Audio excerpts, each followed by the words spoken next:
When Vivian Carter married Sebastian Cross at 22, everyone said how lucky she was. He was 10 years older, a mafia don with terrifying power in his hands, and yet for 3 years he doted on her alone. He indulged her in everything, kept her sheltered under his wing, tender and attentive down to the smallest detail.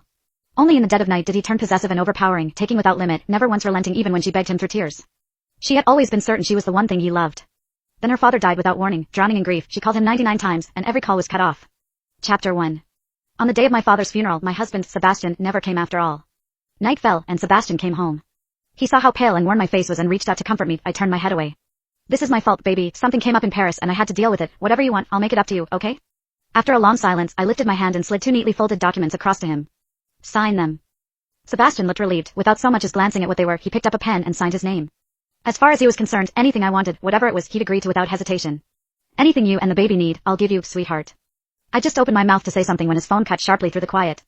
The name flashing on the screen was the one he kept pinned at the top and never let me see, Serena. Serena, my cousin. He ended the call and gave an awkward little laugh, then pressed a light kiss to my forehead.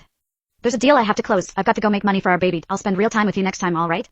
He didn't wait for an answer. He grabbed his coat and turned to go, hurried, without a trace of reluctance. The house sank into dead silence, the empty space pressing down until it was hard to breathe.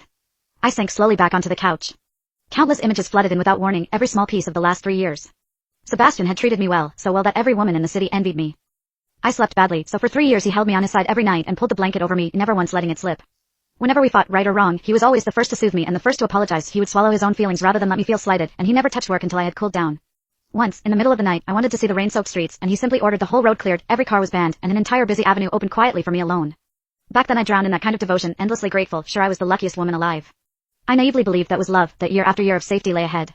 But the day my father died, 99 unanswered calls and one photo of an embrace on a Paris street broke the beautiful 3-year illusion to pieces. After hesitating a long time, I rose from the cold floor and walked to the deepest part of the house, to the hidden basement Sebastian had never let me set foot in. The moment the heavy iron door swung open, a biting cold rushed at me, and the blood in my veins went still. The entire basement was packed full, every inch of it a trace of Serena. Her portraits covered the walls, the shelves held neat rows of candid shots of her, photos from her awkward school years, even doodles she had scribbled without thinking. On the vanity sat the perfume and jewelry she always wore, each piece wiped spotless, each one carefully kept. So every bit of tenderness, every indulgence, every favor he had shown me had never been because I was Vivian. It was only because I had a face that looked so much like Serena's. The cold swept through me and my heart ached in 1,000 tiny places, yet I could not squeeze out a single tear. It did not matter.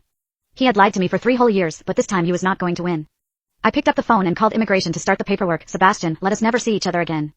I bent to pick up the 2 signed documents from the table, my fingertips brushing over his sharp handwriting. The first was the divorce agreement. The second was the abortion consent form. Inside me was a child not yet 2 months along, one I had once pinned all my hopes on, believing this bond could tether his tenderness to me. Now I saw the child was nothing but the most ridiculous accessory to this absurd deception. Sebastian, cling to the obsession you will never have for the rest of your life. I hoped you would spend